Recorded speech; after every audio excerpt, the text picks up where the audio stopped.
Yo, what's up, guys? Alex here from Elite Football Conditioning, coming to you today from the bottom of a squat position.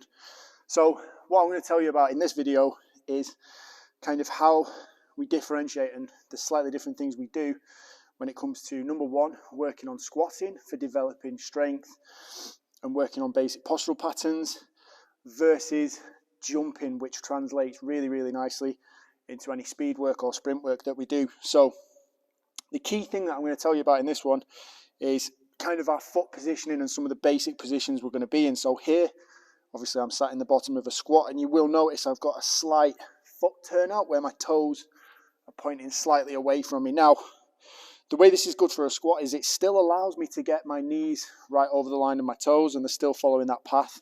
I'm not rolling inside like this in that kind of valgus knock-knee position.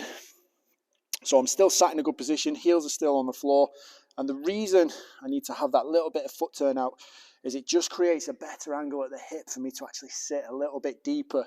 Now, my hips are a little bit sore there actually. If I had better ankle flexion and better range of my ankles, unfortunately I don't because I've been injured, I would be able to get even lower with my toes straight. So this is very much dependent on your ankle range of movement, which we've done an assessment before on that, where we do the ankle knee to wall test, and you can kind of assess how good your ankle flexion is. Obviously, if I was to keep my toes straight ahead, you'll be able to see I can't quite get as deep into the squat. Like, it's not bad, like it's still a decent jump, probably below my jumping position.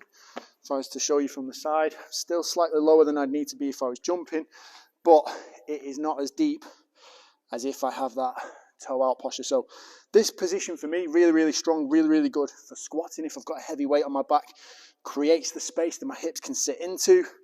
And for every single one of us, that's going to be slightly different depending on hip structure.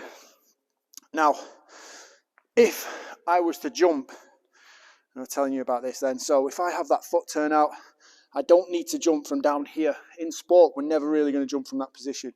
Our power position is going to be mainly from here. All right, and if we try and take off from there, that's all right. But what you'll see is there is a greater capacity for the knees and the ankle. Number one, for the arch of the foot to collapse and for the ankle to roll inwards.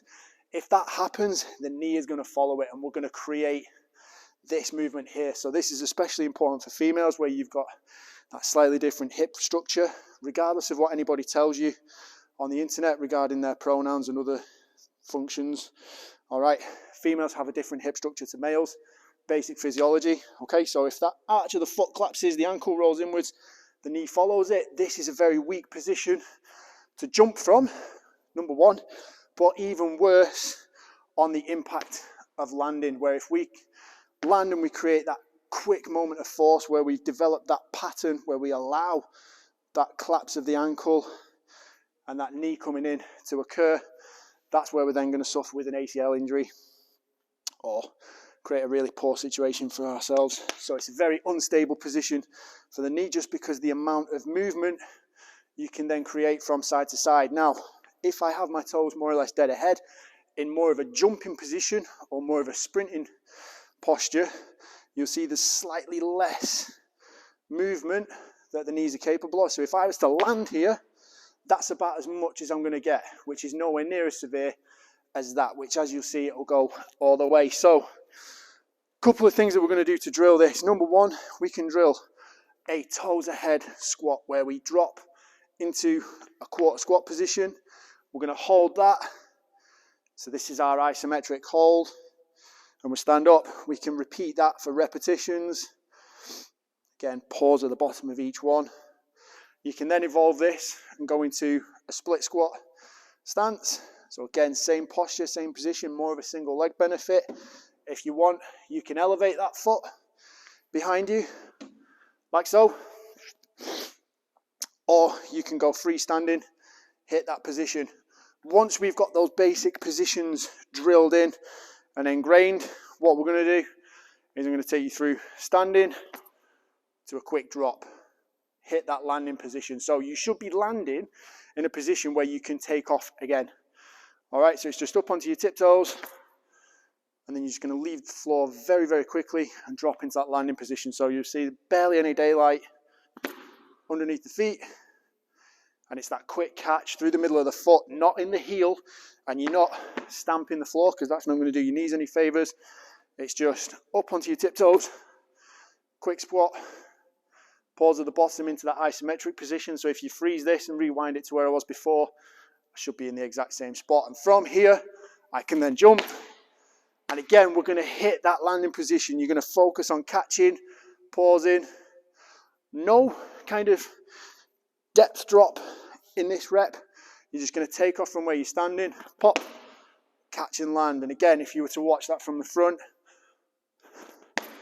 you shouldn't see massive inward translation of the knee coming in and across. That's the key thing that we're going to be looking for. Now, once you've mastered that from a standing position with a little jump, we're then going to go step off, 2-foot landing. Now, difficulty of this exercise depends on the height of the box.